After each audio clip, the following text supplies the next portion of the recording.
Chapter 9. The Dior Venus. It was all dark. A familiar dark. A dark that was already becoming part of the protocol. There was also the small point of light, just as familiar as the dark. And just like those two familiars, the dark and the light, so too was what was being revealed gradually through the little light that grew, and grew. Americana quickly thought, "Where are you, giant lion? I know you're there, just as familiar as the dark, the light, and what is revealed through the light." There he was, the lion. Or rather, here he was, the lion, because as part of the protocol, the creature would come running toward Americana, its entrails, visible whenever it opened its mouth to consume the girl, were always the inevitable destination of familiarity with the dark, with the light, with what was revealed through the light, and with the lion itself. Once again, at the bottom of the lion's throat, Americana saw lights.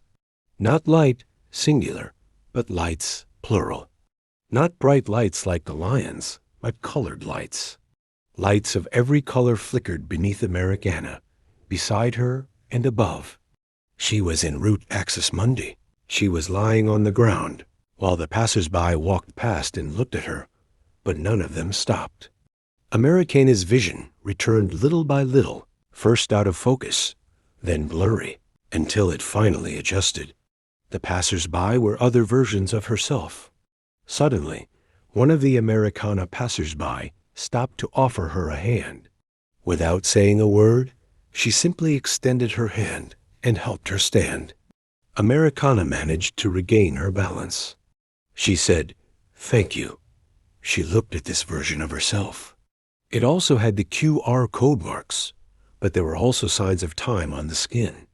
It was a more mature version of herself, radiant with light in the eyes, smiling without moving the lips or showing the teeth. The smile was printed across the whole face, in the eyes, in the body, in the aura, in everything. Americana's eyes drifted slightly, downward toward that more mature version of herself, and then she saw she was pregnant. Her hand rested on the belly, as if caressing it, and at the same time forming a shield. "Devashka!" Americana heard a shout so loud, so authoritative and forceful, that she instinctively lowered her head, as if shielding herself from something that had just exploded. Americana looked around, disoriented, trying to find where it had come from. Suddenly, running toward her, was Medved, his face filled with concern. Right behind him came Velasco, equally worried, struggling to keep up. "You speak with her?" Medved asked. "No, she only helped me stand," Americana replied. "Oh my God! There you are. Where have you been? We were so worried," said Velasco, trying to catch her breath. "The Chancellor warned me it was dangerous to speak with her, or with them." Americana felt the need to justify herself, given the state of worry on their faces. "Come, we must go." "Still much to do," said Velasco, placing her hand on Americana's shoulder and guiding her toward the root of the great, stained glass tree. They stopped in front of one of the booths. Medved was first in line. "Tovarish Fac FOEDUS," said Medved. "Tovarish Fac FOEDUS," replied the Medved in the booth. The Medved in the booth took a golden scale and placed it in front of the Medved who was with Americana. Medved picked up a book and set it on the scale. The side with the book weighed heavier. The Medved in the booth released the passage. But before the Medved who was with Americana could cross the turnstile, he handed the book he had placed on the scale to Velasco. Velasco, however, as she reached out to take it, let the book slip and fall to the floor. Americana managed to make out only a single letter on the cover, the letter H. She tilted her head, trying to read the full word, but in the blink of an eye, Velasco quickly picked the book up and set it down on the booth counter. There, Velasco was already standing with the golden scale. She placed the book on it, and it weighed heavier on the scale. Americana stepped forward. The Americana in the booth told her to spit onto one side of the scale, which then weighed heavier, and she was allowed to pass through the turnstile. After crossing through a crowd of Medveds, Velascos, and Americanas, they stopped before a sign that read, "What happens in the crossing transforms U.S. more than the place we came from or the one we're going to." Then they entered the Einstein-Rosen and took their seats. Americana and Velasco sat together, and Medved sat across the aisle, beside another Americana. Thank the baby. Jesus, everything went smooth in our transition from common world to the Imperium. Velasco began, clutching the crucifix around her neck. Now, Americana, we'll move on to the second part of what's scheduled, Velasco explained. Every freshman entering equal 10. Academy must go through the King MatNat History Museum. There, you'll have the opportunity to interact with the new students, also freshmen. I want to reassure you in advance that this won't demand anything harder than what you've already faced during the transition. That means you only need to enter the museum and interact with the other students. What happens after that is as if someone hits the automatic button and things unfold the way they're meant to. But before that, we need to change your look, because for this event, new scholars must wear formal attire. Americana looked at the clothes she was wearing, the same ones from the transition, and concluded she was already dressed well enough for any event. Besides, the only clothes she owned were the 3 gray shirts, the 3 pairs of jeans, and the hoodie. Those had been left behind at the house in Malibu, and Aunt Karen had probably thrown them away. She also had the prisoner's uniform and the denim rabbit jumpsuit she had received from Billy. It was then that Americana realized all her inherited belongings and gifted items, including Poppendackern, had been left behind back when she was still at the Thoth precinct, inside the Gibora pyramid. But before Americana could voice that thought, Velasco was quick to say, "Don't worry, Americana. I know where your Seract cube is. I already have perfect dress in mind for you." As they continued the journey, Americana looked at her reflection in the mirror that had replaced the windows inside the Einstein-Rosen. The QR codes seemed to shine brighter than ever. She wondered whether, among her new schoolmates, there might be someone who could like her, someone who would want her as a friend. Suddenly, she felt unwell. So much had happened. So many people had made enormous efforts to make everything go smoothly. The Chancellor had defended her during the hearing. Then she had guided her, with the utmost care, into this new world, into the Imperium. Then there was Billy, who, even without knowing her well, had treated her as if they had been close for years and years. Even Lady Polula, who, despite having bitten her, had helped her escape a terrorist attack. And now, Medved and Velasco, who had been with her through the entire journey. Americana felt awful. A dreadful thought passed through her mind. In that dark thought, the entire internet and every newspaper in the common world displayed the same headline on their front pages: "The girl chosen to live in the most exclusive bunker in the world failed to make a single friend and ended up being expelled for not making friends, expelled for not being interesting enough, expelled for not fitting in anywhere, expelled for being herself." In that moment, Americana wished with all her strength that there was some kind of technology in the Imperium that could make people more interesting than they really are. The Einstein-Rosen came to a stop, and everyone got off. As soon as they exited the vehicle, Americana was guided by Medved and Velasco until they reached a place that looked like a dungeon. The walls were dark, moldy, with rats and spiders crawling in and out through the cracks. There were 2 identical doors, side by side, adorned with gold detailing and precious stones. In the center, between the 2, stood a woman with a cadaverous appearance. Her skin was far too pale, her eyes so swollen and crusted with yellow discharge, that it was impossible to tell if she could see. From her tangled gray hair, cockroaches scattered in swarms. On her head, a golden crown encrusted with jewels seemed to merge into the doors themselves. The woman gave a faint smile. Americana saw a white, viscous substance slithering between her teeth and dripping down her cracked lip. "What a delight to receive kind souls willing to help me break this curse," she said, in a weak voice, almost a whisper. "I was cursed by a demon. He promised to free me when a tall and handsome man kissed me. This man will inherit my reign and my riches." Velasco and Americana immediately turned to look at Medved. "I am? How you say?" "Confused," said Medved, blushing. At that moment, another Einstein Rosen arrived. From it stepped a man so beautiful, the three of them were left hypnotized. Tall, blond, with straight, voluminous hair. His eyes, a deep blue, looked as if they had been painted by hand. "FOEDUS. Are you going in?"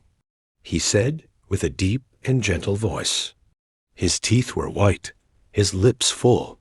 "Yes," the three of them replied, still enchanted. "Looks like one more kind soul has arrived to free me with. A kiss and inherit my reign and my riches," said the woman, coughing through phlegm. "Milady say, inherit reign and riches after kissing you?" the handsome man asked. She nodded slowly. Suddenly, Americana jumped. Something slimy had landed on her shoe. Velasco screamed, pulling Americana by the arm. The two of them hid behind Medved. A grotesque toad, nearly half a meter tall, came hopping into view. It had human arms and legs, was covered in moss and slime, and its red eyes blinked beneath a translucent membrane. "Has another kind soul come to free me from the curse with a kiss and inherit my reign and riches?" The woman repeated. The toad croaked. "I am blinded by the boils in my eyes. Is there any tall and handsome man to kiss me and break the demon's curse?" The handsome man approached Americana, Velasco, and Medved. He spoke in a low voice. "If you help me convince her that I am the man from the prophecy, I'll share her fortune with you. Please. I'm dying. Someone, please. A tall and handsome man to kiss me and set me free." "I, milady," said the man. "I'm tall and handsome, and I am willing to give you the kiss that will break the curse. I am blind. Is it true? Is this man truly tall and handsome? Can some kind soul tell me?" Velasco and Medved looked at each other. Velasco stepped forward. "It's a lie. The one who spoke is no man. It's a toad with a human voice." "What?" the woman moaned, collapsing as if her strength had left her. "Have you all lost your minds?" The man exclaimed. "I am the man from the prophecy. We had a deal." Medved stepped closer to the woman. "My friend, speak truth. This person who say he tall and handsome man is toad with voice of human. Help me. Place the real one at my side. I need to feel his lips." The handsome man turned to Americana, his gaze sharp. "You, child. Children don't lie. Speak the truth. Tell her I'm the tall and handsome man. Tell her." Americana looked at Medved and Velasco. Both shook their heads. "It's a lie. This man who calls himself tall and handsome is a hideous green." "Toad," said Americana firmly. The man lost control. "You've all gone mad. I'll kiss her by force and take everything for myself." He lunged forward. Velasco, on impulse, took the crucifix from around her neck and struck him, hitting him in the eye. "Are you insane? I'll destroy all of you." Medved acted quickly. He grabbed the toad with both hands and brought it to the woman. "This one is tall and handsome, man. Kiss him. Kiss him." The woman moistened her dry lips and puckered them. Medved pressed the toad to her. In an instant, the moment their lips touched, the toad transformed into a prince. and she into a restored princess. The handsome man began to squirt a blue, viscous liquid from the eye where Velasco had struck him with the crucifix. Then he fainted. For the kindness and truth revealed by these three souls, I grant entry, and as a token of gratitude, I show you the correct door. The one on the left, said the woman, now radiant beside the prince. Americana, Medved, and Velasco thanked her and passed through the indicated door. Inside, it was completely dark. Then lights began to bloom gradually, revealing an elevator. The elevator began to move. Americana looked around. All the walls were made of silvery metal. Then one side of the wall became transparent, like glass. From there, Americana had a panoramic view that seemed familiar, except for the different elements that composed that extraordinary vision. Americana felt a sense of wonder. The elevator was descending from the top of a massive rectangular cliff, covered on all four corners by translucent crystals that radiated their own light in shades of violet, blue, gold, and cyan.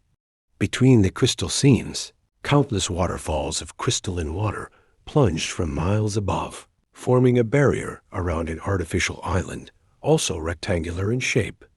Atop the artificial island stood two massive mirrored glass pyramids, perfectly symmetrical. Velasco and Medved welcomed Americana simultaneously to the Enigma Gemini bunker. As the elevator descended to the level of the two pyramids, heading toward a bridge that connected the cliff to the rectangular island, Velasco pointed her finger and said, Americana, the pyramid to your left is the Principessa Tarantula district, or simply Tarantula, as most call it. To your right is the Prince Equal 10 pyramid, better known as Equal 10 Academy. Americana stared at the pyramid to her right. She scanned every inch of mirrored glass with her eyes.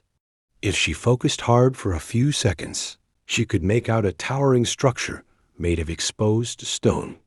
That was the exact place where all the members of the world's most exclusive elite were trained to control the world. That was the place that had marked Americana's face. That was the place that had marked her far beyond the skin, far beyond anything that could be seen. It was something much deeper than QR code tattoos printed for everyone to see. That was the exact place that would evaluate Americana. And based on her performance, they had said others from the common world might also gain the right to be there. A right that, consciously, Americana had never asked for, never wanted, but one that had unconsciously shaped her entire destiny from the moment the Tap Agree to Continue button on the Novak Stry app had been pressed. That was, quite literally, the place where Americana would face all her demons. The elevator stopped and the doors opened. Two white minibuses were parked side by side. The one on the left read Principessa Tarantula Pyramid, and the one on the right read Prince Equal 10 Pyramid. Medved, followed by Velasco and Americana, stepped into the vehicle on the right and crossed the bridge, heading toward the Prince Equal 10 Pyramid. They stopped in front of the pyramid, got off the minibus, and headed to the entry and exit security post. The guard, wearing a cap and uniform, used special glasses to scan Medved's and Velasco's right hands. Then he scanned the QR codes on Americana. As they walked toward a jump chrono station, Americana became so absorbed by the view before her that she stopped for a moment, admiring the entire landscape. Before her stretched an immense expanse of close-cropped green grass, as if it had just been trimmed. Gray, well-defined roads cut across the fields in precise lines, bordered by tall trees and wooden fences that looked like the frames of a painting. Scattered in the distance, stone buildings emerged among the treetops. Everything was grand, yet calm. Unlike the Geberah Pyramid, which pulsed like a living city, the Prince Equal 10 felt like a metropolis made of trees and green fields. Doesn't even look like this place is filled with demons, does it? Sighed Velasco, approaching Americana. Let's go to a safe place where you can change clothes. Americana, Medved, and Velasco stopped in front of a jump chrono station. Medved glanced quickly from side to side, as if making sure they weren't being followed or watched. In silence, he gave a subtle nod to Velasco, who promptly handed him the same book that had previously been used on the scale at the Root Axis Mundi booth. Once again, Americana tried to see what was written on the cover, but just like before, she couldn't make out anything. With precise movements, Medved removed a tiny fragment of a page from the book, so small it looked more like a sliver of parchment. Then he opened a hidden compartment on the side of the jump chronos station's structure. Inside it rested a small glass vial. Without hesitation, he bit the tip of one of his fingers and let a drop of blood fall, mixing it with the paper fragment inside the compartment. Medved made a discreet gesture, signaling for Velasco to pass first, through the activated portal of the jump chrono station. Then he indicated for Americana to follow. Only afterward did he cross himself, closing the portal behind him. On the other side, Americana emerged between jagged walls that resembled the inside of a deep canyon, as if the earth had silently opened to reveal a cavern exposed to the sky. In front of her, fitted perfectly between the damp rocks, stood a stone cabin with dark glass, windows and stairs that wrapped around the structure, leading to a recessed veranda.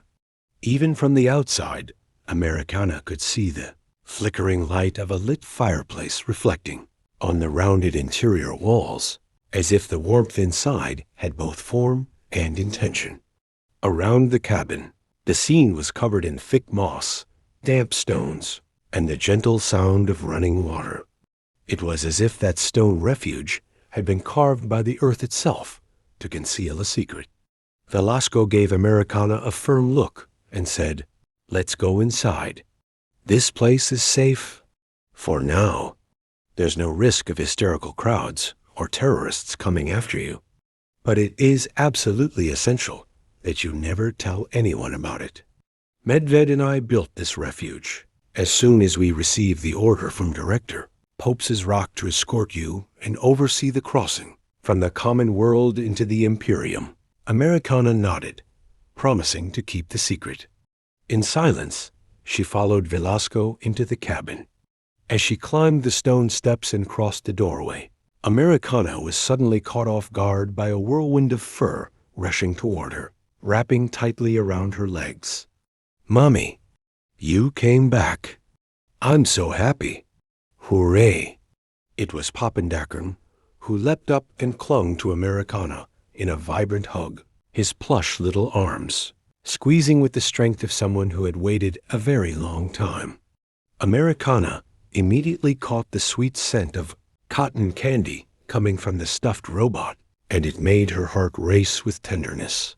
She picked him up and wrapped him in both arms. "I'm so happy to see you," she whispered, squeezing Pappendackern even tighter. Velasco had to interrupt the reunion celebration between Americana and Pappendackern. The plush bear, releasing rainbow bubbles as he ran through the cabin with Americana. Chasing after him was playing tag. "We don't have much time, Americana. If we hurry, we'll make it just in time." Velasco picked up Pappendackern. "It was impossible to get him to hand over your Serac tube, Americana. Access denied. Restricted. Unauthorized person," said Pappendackern, his eyes shifting to yellow. "Only you have access to his vault. I tried to persuade him to let me take a look at what Helena Blavatsky left you as inheritance. That way, I would have already chosen a dress for you. But thanks to Pappendackern, that wasn't possible. Access denied. Restricted. Unauthorized person." Americana asked Pappendackern to hand her the Serac cube. The plush robot opened a compartment in his belly and gave the cube to Americana. Americana took the Serac cube. Within seconds, the inside of the cabin spun a full 360 degrees, lifting the girl, Pappendackern, and Velasco into the cryptokashik. All the crystal containers were there, exactly as Americana had left them, before she had to flee in a hurry with Lady Palula. Americana walked up to the door of the larger container, the one that covered all the smaller containers. The daisies lining the brick road were still there, but the red door that had once connected the precinct to the cryptokashik had vanished. "I found the perfect dress for you, Americana," said Velasco inside the Dior 1947 container. For Americana's debut, Velasco had chosen a Dior Venus gown from the Fall-Winter 1949-1950 haute couture collection, crafted in silk tulle, with a layered skirt embroidered in opalescent sequins and pearls. To complete the ensemble, a pearl and crystal necklace signed by Roger Scamama. Velasco pressed one side of the necklace, and in an instant, Americana's hair was pulled back into a sleek low bun, and her face was softly made up, with rosy lips and eyes subtly enhanced by a delicate eyeliner. Velasco held Americana's hands firmly and positioned her in front of the mirror. Americana stared at the reflection, and for a brief moment she couldn't say who that girl was, the one in haute couture, adorned with a necklace fit for queens, marked on her skin with the seals of chance. Never, not even in her most distant delusions, had she imagined being there. Just days before, she had been pushing a pig in a wheelchair, dressed like a circus animal, the object of laughter, mockery, and scorn. Now, it was as if the universe had violently pulled the other end of the elastic and hurled Americana straight to the opposite extreme. On one side, public humiliation. On the other, the silent altar of the elite that governs the world. Both extremes had an audience. Both extremes demanded performance. But Americana was never an actress. She didn't know how to organize her thoughts, didn't know how to name what she felt. She only knew that she was there, and that alone was already unbearable for many, because she had never wanted the stage, had never asked for the spotlight. And perhaps that was exactly what they hated most about her, the fact that she didn't desire any of it, and yet still remained despite it all, despite the shame, despite the scars, despite the eyes that judged her, despite the worlds that never wanted her. The QR code marks on her face glowed faintly in the mirror's reflection. They were there.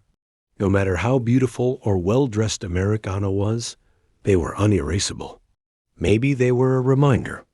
Maybe they were the scar of the portals that had opened. Or maybe they were simply the non-negotiable seal of an origin that cannot be erased. She was there. She had arrived. And just that, the fact of existing in that space and time, between worlds that rejected her, was already the impossible. And still she remained, because those who hated her, deep down, knew, if they were in her place, they would have already fallen long ago. Starting today, classes begin. The academic year begins at Equal 10 Academy. You, as the winner of the lottery to be part of the Imperium bunker, are of school age, and therefore will attend the academy, where the students are the children of the world's most influential people, and the teachers are demons. You left the common world, and everyone saw it, literally, as witnesses of what you left behind. From this day forward, Americana, the past is behind you, and it is your responsibility, and yours alone, to give your best at Equal 10 Academy, in the Enigma Gemini bunker, in the Imperium, and in the King MatNat games, said Velasco, placing both hands on Americana's shoulders. My mommy is a vintage Venus, said Papandakern, shooting flashes and photos from his eyes. Americana as the vintage Venus on her debut night. I like that, Papandakern, agreed Velasco, breaking into a wide smile. I am a genius, replied Papandakern, pretending to be modest. Velasco and Americana began to laugh. In the car container, the one chosen for Americana's debut was the 1936 sapphire blue, Bugatti Type 57SC Atlantic. Americana held the Select Cube once again, and after a full 360-degree rotation, the interior of the cabin materialized. Still holding the Select Cube, Americana returned to the Cryptakashic, this time accompanied by Medved. Together, they used a jump chrono station to retrieve the car chosen for the debut night. 17 minutes later, Americana stood before a paved road lined with trees, where green lawns stretched far beyond wooden fences. "Stay calm. Just enter car, and you'll be taken to right place," said Medved, bidding Americana farewell. "Don't forget, Americana. Do your best," Velasco advised, placing a small note in her hands. "Promise you'll read it the exact moment you step out of the car." Americana nodded, tucked the note into a fold of her dress, hugged them both, and said, "Thank you for everything." Americana and Pappendacken got into the Bugatti. The vehicle began to drive, heading toward the King MatNat History Museum. Over the next 11 minutes, the car followed a winding road flanked by rows of trees, curving through wide green fields that stretched beyond wooden fences, until it passed through a cluster of dense vegetation. Suddenly, the Bugatti emerged into a clearing, surrounded by trees. The center of the clearing was covered in short, well-trimmed grass, and upon that grass stood a large white pyramid. As the car approached, an opening appeared at the base of the pyramid, as if the ground were sliding backward, revealing an underground entrance. It looked like the mouth of a garage, carved into the earth, ready to swallow the vehicle. The Bugatti entered, leaving Americana and Pappendacken in the dark as it moved forward. "Scared," said Pappendacken, turning on the flashlight embedded in his eyes. The vehicle continued forward. Just ahead, Americana saw a point of light that grew larger as the car advanced.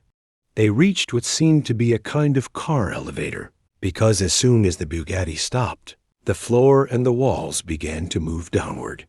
Then, Americana started to hear the sound of many muffled voices, as if people were speaking loudly through a wall. The Bugatti kept descending. Suddenly, the sound of conversation became louder, and the soft lighting that had filled the car elevator was replaced by something stronger. The Bugatti, with Americana and Pappendacken inside, came to a stop before a large translucent glass cube. Inside the structure, several Roman columns rose toward the ceiling. The car stopped in front of a long red carpet. Through the vehicle's window, Americana could see into the interior of the glass cube with its columns. There were several people dressed in formal attire, holding glasses and talking to one another. A man wearing a coat and a cap approached, gesturing that he was about to open the vehicle's door. Then everyone inside the structure stopped talking and turned to look in Americana's direction. Americana reached into the folds of her dress, took out the note Velasco had given her, opened it, and read, "Behold, I send you forth as sheep in the midst of wolves. Be thou therefore wise as serpents, and harmless as doves." The man in the coat and cap opened the door of the Bugatti. Americana stepped out and saw before her the long red carpet.